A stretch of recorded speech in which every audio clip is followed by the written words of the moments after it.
प्रश्न नंबर 108 नई अंतर्राष्ट्रीय व्यवस्था की मांग उठाई गई थी। उत्तर है बांडुंग सम्मेलन में। नई अंतर्राष्ट्रीय व्यवस्था की मांग सर्वप्रथम बांडुंग सम्मेलन में उठाई गई थी। बांडुंग सम्मेलन को क्षेत्रीय संगठनों तक सीमित नहीं रखा बल्कि निरस्त्रीकरण और विश्व शांति सुरक्षा के लिए ठोस कदम भी उठाए।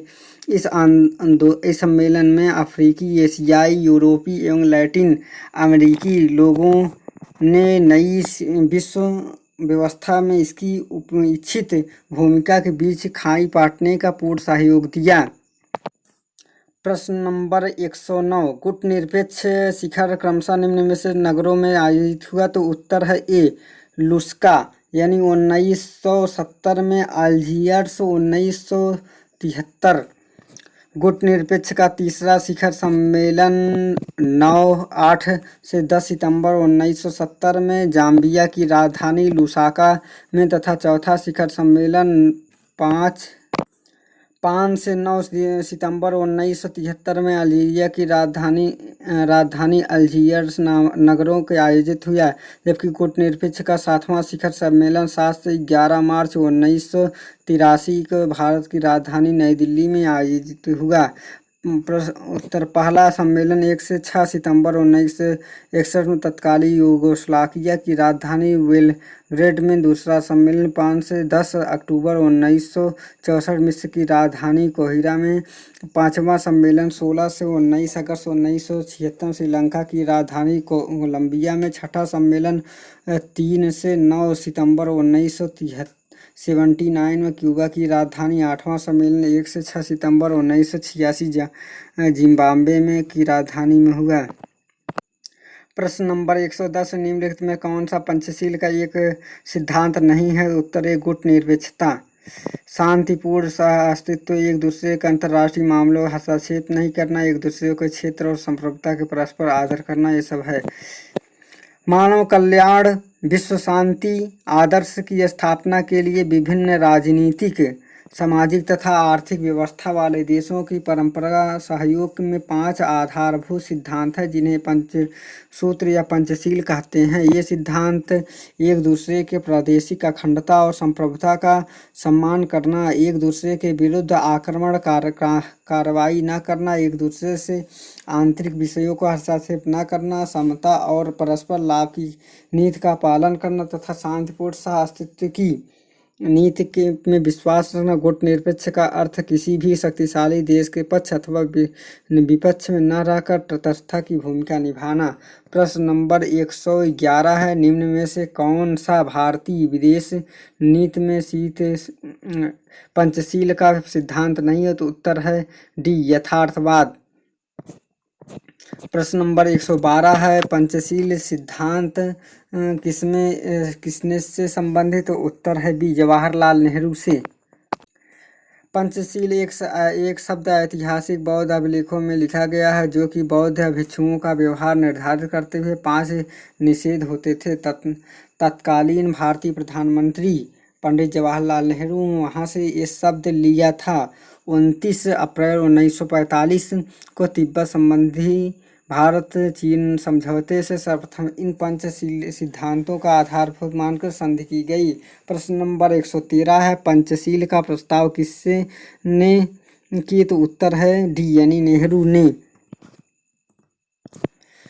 पंचशील की प्रस्तावना पूर्व भारतीय प्रधानमंत्री नेहरू द्वारा की गई। पंचशील 5 सिद्धांतों का समूह है जिसमें शामिल है क्षेत्रीय अखंडता, संप्रभुता का सम्मान, परस्पर आक्रमण के सिद्धांत का पालन, एक दूसरे के आंतरिक मामलों में हस्तक्षेप न करना, समानता और परस्पर मित्रता की भावना बनाए रखना, शांतिपूर्ण सह अस्तित्व में विश्वास रखना। प्रश्न नंबर 114 है भारत की विदेश नीति आधारित है इस एक पर। तो क्या है। उत्तर है सी गुटनिरपेक्षता।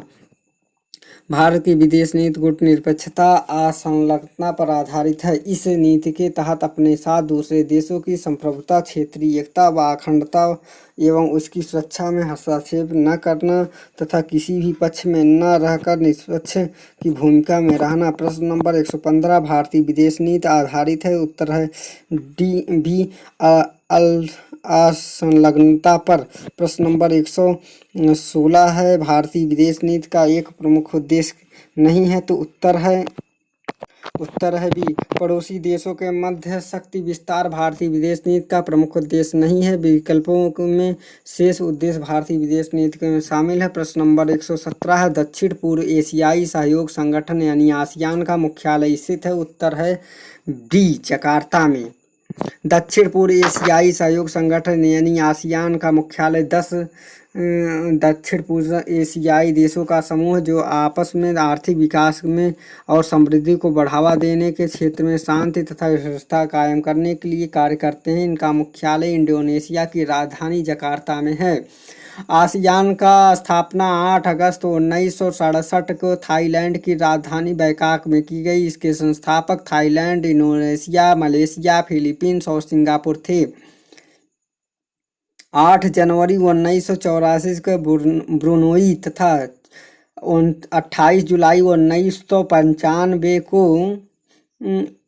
वियतनाम के इसके सदस्य बने। लाओस और बर्मा, म्यांमार यानी 23 जुलाई 1997 इसकी सदस्यता ग्रहण की। कोलंबिया ने इसकी सदस्यता 30 अप्रैल 1999 को ली। प्रश्न नंबर 118, निम्नलिखित में से कौन सा देश आसियान का सदस्य नहीं है तो उत्तर होगा, इसकी उपयुक्त व्याख्या। आसियान का सदस्य कौन सा देश नहीं है। इस प्रश्न का उत्तर में तो सभी हैं, क्योंकि म्यांमार, सिंगापुर, थाईलैंड, फिलीपींस सभी है। प्रश्न ही गलत है। प्रश्न नंबर 119, आसियान दक्षिण पूर्वी एशिया के राज्यों का संगठन की स्थापना 1967 में हुई। इस संगठन का एक सदस्य है तो उत्तर है थाईलैंड। प्रश्न नंबर 120 है, आसियान के संगठन वर्ष 1967 में कितने मौलिक सदस्य थे तो उत्तर है बी, यानी 5 मौलिक सदस्य थे। प्रश्न नंबर 121 में सन 1967 में जब आसियान संगठन बना तब उसका उद्देश्य क्या था तो उत्तर है ए, यानी सदस्य राष्ट्रों के मध्य परस्पर आर्थिक सहयोग। 8 अगस्त 1967 में स्थापित आसियान का तत्कालीन उद्देश्य राष्ट्रीय राष्ट्रों के मध्य परस्पर आर्थिक सहयोग और समृद्धि को बढ़ावा देना था। और प्रश्न नंबर 122 है, गतिविधियों के संदर्भ में दक्षेप की तुलना निम्न में से किस संगठन से करना उचित नहीं है तो उत्तर है डी, यानी नाटो। गतिविधियों के संदर्भ में दक्षेप की तुलना नाटो से नहीं किया जा सकता, क्योंकि नाटो एक सैन्य संगठन है और यह सामूहिक सुरक्षा की अवधारणा पर आधारित संगठन है, जबकि दक्षिण एशिया के 8 देशों को आर्थिक और राजनीतिक संगठन है, जिसका मुख्य उद्देश्य दक्षिण एशिया के लोगों के कल्याण को बढ़ावा देना और सामाजिक, आर्थिक एवं सांस्कृतिक विकास को तेजी लाना है। दक्षेस की स्थापना 8 दिसंबर 1985 में भारत, पाकिस्तान, बांग्लादेश, श्रीलंका, नेपाल, मालदीव और भूटान द्वारा की गई। अप्रैल 2007 में संघ के 14वें शिखर सम्मेलन में अफगानिस्तान इसका 8वां सदस्य बना। 1 मार्च 2014 में दक्षेप के महासचिव अर्जुन बहादुर थापा हैं। प्रश्न नंबर 123, निम्नलिखित में से कौन सा दक्षेप के कार्य पद्धति पर आधारित है? उत्तर है सी, आम सहमति। प्रश्न नंबर 127 है, सामूहिक सुरक्षा के संबंध निम्नलिखित में से कौन सा कथन गलत है? तो ये गलत है। किसी एक राज्य पर किया गया आक्रमण सभी राज्यों पर आक्रमण नहीं माना जाएगा। और सही क्या है? किसी राष्ट्र विशेष की सुरक्षा के लिए उसी राष्ट्र की चिंता का विषय ना होकर वरन यह सारे राष्ट्रीय समाज की चिंता का विषय हो। और फिर इसके बाद कह रहा है कि ऐसी वाला अंतर्राष्ट्रीय या आक्रमणकारी के अलावा अन्य सभी राष्ट्रों के बीच सहयोग समुचित सुरक्षा का सार तत्व है। यदि एक राष्ट्र किसी अन्य राष्ट्र की सुरक्षा को खतरा पैदा करता है तो खतराग्रस्त राष्ट्र की ओर से सभी राष्ट्र कार्रवाई करें। प्रश्न नंबर, सामूहिक सुरक्षा का आधार है एक के साथ और सबके लिए एक। सामूहिक सुरक्षा व्यवस्था में किसी एक राज्य पर किया गया आक्रमण सभी राज्यों का आक्रमण माना जाता है। इस व्यवस्था में सभी राज्य आक्रमणकारों को पहचानते हैं। प्रश्न नंबर 128, सामूहिक सुरक्षा के निम्नलिखित में से कौन सा सत्य है? तो उत्तर है सी, यानी 1 और 3। सभी राष्ट्र आक्रमणकारियों को पहचानते हैं। और इसमें तीसरा एक सबके लिए और सबके लिए एक। प्रश्न नंबर 129 सामूहिक सुरक्षा की वर्तमान व्यवस्था के संदर्भ में किस सम्मेलन का महत्वपूर्ण महत्व है? तो बी है सैन फ्रांसिस्को सम्मेलन 1945। सामूहिक सुरक्षा की वर्तमान व्यवस्था के संदर्भ में सैन फ्रांसिस्को सम्मेलन 1945 महत्वपूर्ण है। सैन फ्रांसिस्को सम्मेलन का आयोजन 25 अप्रैल से 26 जून 1945 के मध्य अमेरिका में हुआ। इस सम्मेलन की united nation conference on international organisation के नाम से जाना जाता है, जिसमें 50 संबद्ध देशों के प्रतिनिधियों ने भाग लिया। इस सम्मेलन में परिणाम स्वरूप यूनाइटेड नेशन चार्टर की रचना हुई। प्रश्न नंबर 130 है यूरोपियन यूनियन के में कितने सदस्य हैं? तो कुल 25 सदस्य। यूरोपियन यूनियन में कुल 25 सदस्य हैं। यूरोपियन संघ के सदस्य देशों की संख्या वर्तमान में कुल 28 है। प्रश्नगत वर्ष 2004 का उसकी संख्या 25 थी। 2007 में बुल्गारिया एवं रोमानिया तथा 1 जुलाई 2013 में क्रोएशिया के संघ सदस्य बने। संस्थापना सदस्यों में बेल्जियम, फ्रांस, इटली, लक्ज़मबर्ग तथा नीदरलैंड शामिल थे। यूरोपियन यूनियन मुख्यतः यूरोप में स्थित देशों का एक राजनैतिक आर्थिक मंच है, जिसमें आपस में प्रशासनिक साझेदारी होती है। प्रश्न नंबर 131 है दक्षेप यानी सार्क क्या है? तो दक्षेप जो है सार्क में चार्टर में उल्लेख किया गया कि यह संगठन दक्षिण एशियाई क्षेत्र में लोगों के कल्याण तथा शांति का बढ़ावा देगा। इस क्षेत्र में आर्थिक विकास, सामाजिक प्रगति और सांस्कृतिक विकास में तेजी लाने और सभी व्यक्तियों के गरिमापूर्ण रहन सहन हेतु प्रयासरत होगा। प्रश्न नंबर 132 सार्क देशों के सदस्यों की संख्या है तो कुल 8 हैं। दक्षिण एशियाई क्षेत्रीय संगठन south Asian association for regional corporation कुल सार्क में दक्षिण एशियाई में 8 देशों का आर्थिक एवं राजनीतिक संगठन। इसकी स्थापना 8 दिसंबर 1985 में। इसके संस्थापक सदस्यों में भारत है, पाकिस्तान है, बांग्लादेश है, श्रीलंका है, नेपाल है, मालदीव और भूटान शामिल है। अप्रैल 2007 में 14वें शिखर सम्मेलन में अफगानिस्तान इस संगठन का 8वां सदस्य बना। इसका मुख्यालय काठमांडू यानी नेपाल में है। प्रश्न नंबर 133 है 1985 में भारतीय प्रधानमंत्री ने एशिया में क्षेत्रीय सहयोग के लिए किस संगठन की स्थापना में महत्वपूर्ण भूमिका निर्वहन किया? तो उत्तर है ए यानी दक्षिण एशियाई क्षेत्रीय सहयोग संगठन। प्रश्न नंबर 134 है सार्क यानी दक्षेप कब औपचारिक रूप तौर पर स्थापित हुआ? तो उत्तर होगा दिसंबर 1985 में। प्रश्न नंबर 135 है इनमें से कौन सा देश सार्क का सदस्य नहीं है? तो उत्तर है ए यानी चीन। सार्क का मुख्यालय कहाँ अवस्थित है? तो उत्तर है काठमांडू यानी डी सही है। प्रश्न नंबर 137 सार्क दिवस किस तिथि को मनाया जाता है? तो उत्तर है बी यानी 8 दिसंबर को। निम्नलिखित प्रश्न नंबर 138 है निम्नलिखित में से कौन सा देश सार्क का सदस्य नहीं है? तो उत्तर है अफगानिस्तान यानी सी। सार्क का मालदीव, भूटान और पाकिस्तान है। प्रश्न नंबर 139 है दक्षिण एशियाई क्षेत्रीय सहयोग संगठन दक्षिण कुल कितने सदस्य हैं? तो 8 हैं कुल। जैसे कितने सदस्य हैं? तो 7 अब हो गए हैं। प्रश्न काल में संगठन सदस्यों की संख्या 7 ही, परंतु वर्तमान में कुल 8 सदस्य वर्तमान में कुल 8 हैं।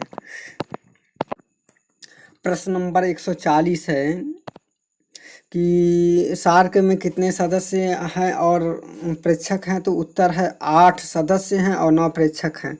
सार्क के सदस्य देशों की संख्या 8 जिसमें भारत, पाकिस्तान, बांग्लादेश, नेपाल, श्रीलंका, भूटान, मालदीव और अफगानिस्तान शामिल है तथा प्रेक्षक देशों में ऑस्ट्रेलिया, चीन, यूरोपियन और union, Iran, Japan, Korea, Myanmar, US तथा मॉरिशस अर्थात 9 देश शामिल है। प्रश्न नंबर 141 है सार्क समूह में 8वें सदस्य के रूप में अफगानिस्तान को किस शिखर सम्मेलन द्वारा शामिल किया गया? तो उत्तर है सी यानी 14वें शिखर सम्मेलन 2007 नई दिल्ली में। प्रश्न नंबर 142 सार्क संगठन का 15वां शिखर सम्मेलन अगस्त 2008 में कोलंबिया में संपन्न हुआ। इसका मुख्यालय वस्तुतः क्या है? तो उत्तर है बी, यानी भागीदारी के माध्यम से विकास। सार्क का 15वां शिखर सम्मेलन 2-3 अगस्त 2008 में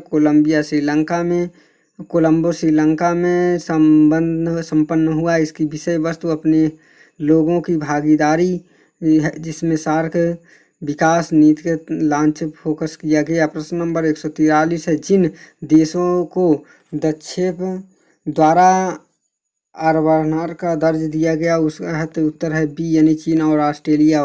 वर्तमान 9 देशों को दक्षेप तथा आर्बन का दर्जा दिया गया। इन देशों में ऑस्ट्रेलिया, चीन, European union, Iran, Japan, Korea, Myanmar, US तथा मॉरिशस शामिल है। प्रश्न नंबर 144 है, निम्नलिखित में से क्या विदेशी नीति का एक निर्धारण तत्व नहीं है? तो उत्तर है ए, सामाजिक न्याय।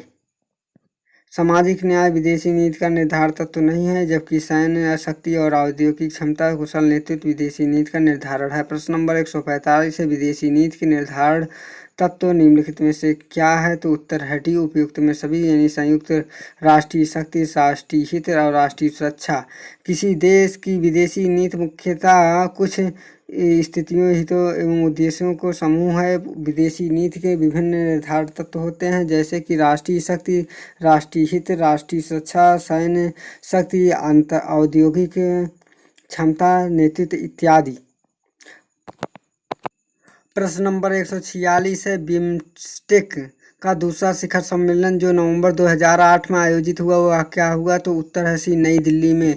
बिम्स्टेक एक अंतर्राष्ट्रीय संगठन जिसमें दक्षिण एशियाई एवं दक्षिण पूर्वी एशिया के देश शामिल है। इसमें बांग्लादेश, भारत, म्यांमार, श्रीलंका, थाईलैंड, भूटान तथा नेपाल। इसका प्रथम शिखर सम्मेलन 31 जुलाई 2004 में हुआ। द्वितीय शिखर सम्मेलन 13 नवंबर 2008 में नई दिल्ली में तथा तीसरा शिखर सम्मेलन 4 मार्च 2014 नया संपन्न हुआ। प्रश्न नंबर 147 है, मानव अधिकारों के सर्वाधिक घोषणा कब हुई? तो उत्तर है ए, दिसंबर 1948 में।